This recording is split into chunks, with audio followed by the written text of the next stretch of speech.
எல்லாருக்கும் வணக்கங்க. Cook to easy சேனலுக்கு உங்களை அன்புடன் வரவேற்கிறேன்.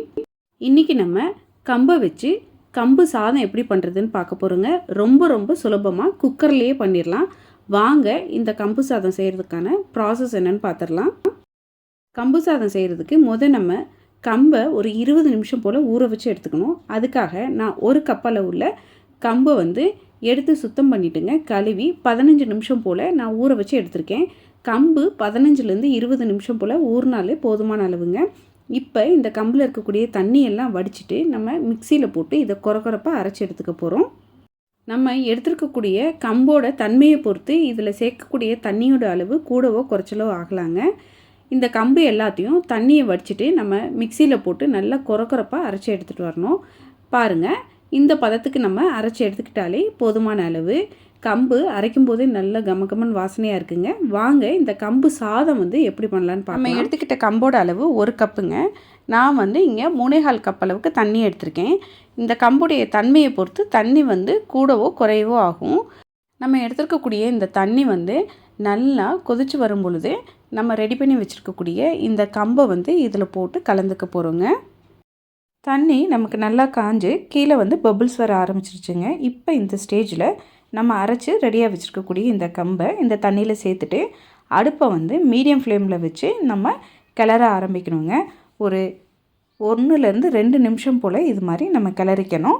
கிளறிட்டுங்க இது நல்லா கொதிச்சு வர்ற வரைக்கும் நம்ம வெயிட் பண்ணணும். இப்போ இந்த ஸ்டேஜில் இந்த கம்பு சாதத்துக்கு தேவையான அளவு உப்பையுமே நீங்கள் சேர்த்துருங்க. சேர்த்துட்டு நல்லா கொதிச்சு வர்ற வரைக்கும் நம்ம வெயிட் பண்ணுங்க. பாருங்கள், இது மாதிரி நல்லா கொதிச்சு வரணும். இது மாதிரி கொதிச்சு வர ஆரம்பித்தோடனே நம்ம அடுப்பை மீடியம் ஃப்ளேமில் வச்சுட்டுங்க மூடி போட்டு விசில் போட்டுங்க. கிட்டத்தட்ட 3 விசில் நம்ம வச்சு எடுத்தோம்னா நமக்கு சூப்பரான கம்பு சாதம் ரெடியாகி கிடச்சிருங்க.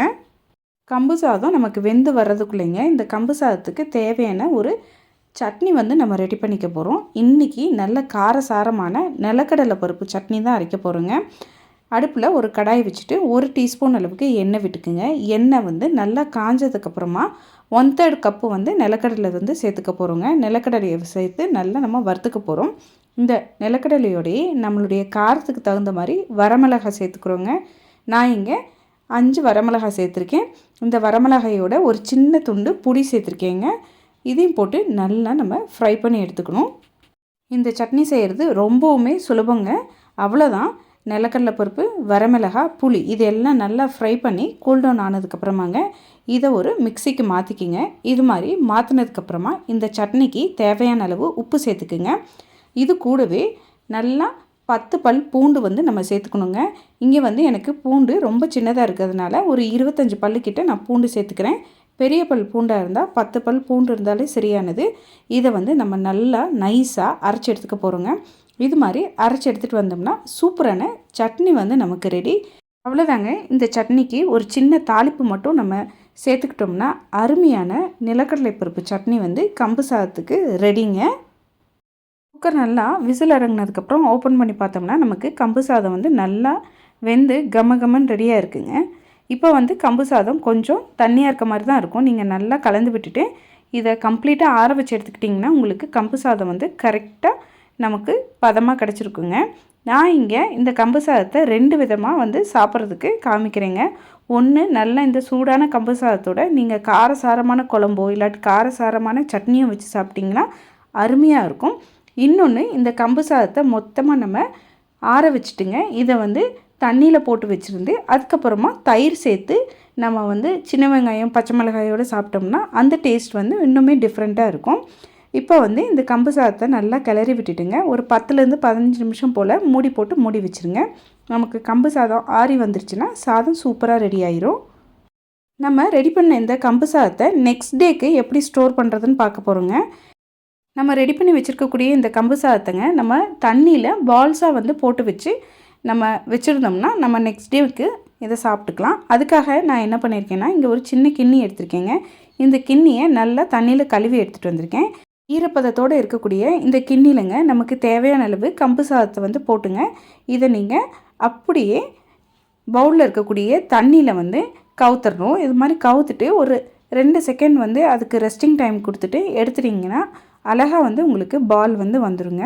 அவ்வளோதான். இது மாதிரி உங்களுக்கு எவ்வளோ வேணுமோ தேவையான அளவு பால்ஸை வந்து நீங்கள் தண்ணியில் இது மாதிரி சேர்த்து நெக்ஸ்ட் டேக்கு நம்ம ஸ்டோர் பண்ணி வச்சுக்கலாங்க. வாங்க இப்போ நம்ம ரெடி பண்ணி வச்சுருக்கக்கூடிய இந்த கம்பு சாதத்தை 2 விதமாக எப்படி சர்வ் பண்ணுறதுன்னு பார்க்க போகிறோங்க. நல்லா சூடாக இருக்கக்கூடிய இந்த கம்பு சாதத்தை ஒரு பவுல் அளவு எடுத்துங்க. நீங்கள் ஒரு பிளேட்டில் சர்வ் பண்ணி இந்த சட்னியோடு வச்சிங்கன்னா இது நல்லா சூடாக இருக்கக்கூடிய கம்பு சாதத்துக்குரிய காம்பினேஷனுங்க. இப்போ நம்ம இதை நல்லா சில்லுன்னு குடிக்கணும் அப்படின்னு நினைக்கும் பொழுது இந்த கம்பு சாதத்தை எப்படி கலந்துக்கலான்னு பார்க்கலாம் வாங்க. நமக்கு தேவையான அளவு கம்பு சாதத்தை ஒரு பவுலுக்கு எடுத்துக்கோங்க. இந்த பவுலுக்கு எடுத்ததுக்கப்புறமா ஆல்ரெடி நம்ம உப்பு சேர்த்துருக்கோம். இப்போ தயிர் சேர்க்கறதுனால அந்த தயிருக்கு அளவான அளவு உப்பு சேர்த்துக்குங்க. உப்பு சேர்த்துட்டு நம்ம வந்து இதில் நல்ல கெட்டியான தயிர் வந்துங்க 3லேருந்து 4 டேபிள் ஸ்பூன் போல் சேர்த்துக்க போகிறோங்க. இங்கே தயிருடைய அளவு வந்து நம்மளுடைய விருப்பம்தான். தயிர் ரொம்ப விருப்பப்படுறவங்க அப்படின்னா நீங்கள் நிறைய கூட தயிர் சேர்த்துக்கலாங்க. தயிர் விருப்பம் இல்லாதவங்க சுத்தமாக தயிர் இல்லாமல் நீங்கள் தண்ணியை மட்டும் ஊற்றி கூட நீங்கள் செஞ்சுக்கலாம். ஆனால் நெக்ஸ்ட் டே வந்து நீங்கள் அது மாதிரி செய்யும் பொழுது உங்களுக்கு டேஸ்ட்டு அருமையாக இருக்குங்க. ஏன்னா அந்த தண்ணி வந்து நல்லா புளிச்சு உங்களுக்கு கம்பு சாதத்தோட நல்லா இன்னுமே மணமாக இருக்கும். இப்போ தயிர் உப்பு இதெல்லாம் சேர்த்ததுக்கப்புறம் தேவையான அளவு தண்ணியும் விட்டு நல்லா கரைச்சி எடுத்துக்கிட்டிங்கன்னா நல்லா வயிற்றுக்கு குளு குளுன்னு கம்மங்கூழ் வந்து ரெடி ஆயிடுச்சுங்க. வெயில் நேரங்களில் நீங்கள் 1 டம்ளர் அளவுக்கு இந்த கம்மங்கூழ் சாப்பிட்டிங்கன்னா உங்களுக்கு சூட்டை அப்படியே தணிச்சு விட்ருங்க. அவ்வளோதான். இது மாதிரி ரெடி பண்ண இந்த கம்மங்கூழை ஒரு சர்விங் கிளாஸுக்கு மாற்றிக்கலாம். இந்த கம்மங்கூழுக்கு தி பெஸ்ட் சைட் டிஷ் என்னன்னு கேட்டிங்கன்னா சின்ன வெங்காயங்க. இது கூட நீங்கள் கருவாடு, மாங்காய் ஊறுகாய், எலுமிச்சம்பழ ஊறுகாய் இது மாதிரி வச்சு சாப்பிட்டிங்கன்னா சூப்பராக இருக்குங்க.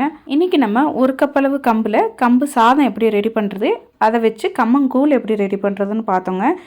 நம்ம நிறைய பேர்த்துக்குங்க கம்பு சாதம் அதே போல் கம்மங்கூழ் ரொம்ப விரும்பி சாப்பிடுவோம். ஆனால் எப்படி பண்ணுறதுன்ற அந்த ப்ராசஸ் தெரியாதனாலேயே அதை ஸ்கிப் பண்ணிகிட்டே வருவோம். இந்த மெத்தட் வந்து ரொம்ப ரொம்ப ஈஸிங்க. நீங்கள் கண்டிப்பாக இதே அளவுகளோட வீட்டில் ஒரு முறை செஞ்சு பாருங்கள், சுவைத்து பாருங்கள். கண்டிப்பாக உங்களுக்கு சுவை பிடிக்குங்க. நம்ம கம்பு சாதத்தை வந்து தண்ணியில் போட்டு வச்சுருக்கோம் இல்லைங்களா, இந்த தண்ணி வந்து ரொம்ப ரொம்ப ஹெல்திங்க. நெக்ஸ்ட் டே வந்து இந்த தண்ணி வந்து புளிச்சு இருக்கும். நெக்ஸ்ட் டே நம்ம இந்த புளிச்ச தண்ணி குடிக்கும் பொழுது அது ரொம்ப ரொம்ப ஹெல்த்திங்க. அது மட்டும் இல்லாமல் கம்பில் அதிகமான அளவு இரும்பு சத்து இருக்குங்க. நம்மளுடைய ரெகுலர் மீலில் வந்து சேர்த்துக்கக்கூடிய முக்கியமான மில்லட் வந்து கம்புங்க. உங்களுக்கு இந்த கம்பு சாதம் ரெசிபி பிடித்திருந்தால் குக் டு ஈஸி சேனலை லைக் பண்ணுங்கள், ஷேர் பண்ணுங்கள், கமெண்ட் பண்ணுங்கள். மறக்காமல் நம்ம குக் டு ஈஸி சேனலை சப்ஸ்கிரைப் பண்ணிக்கிங்க. வணக்கங்க.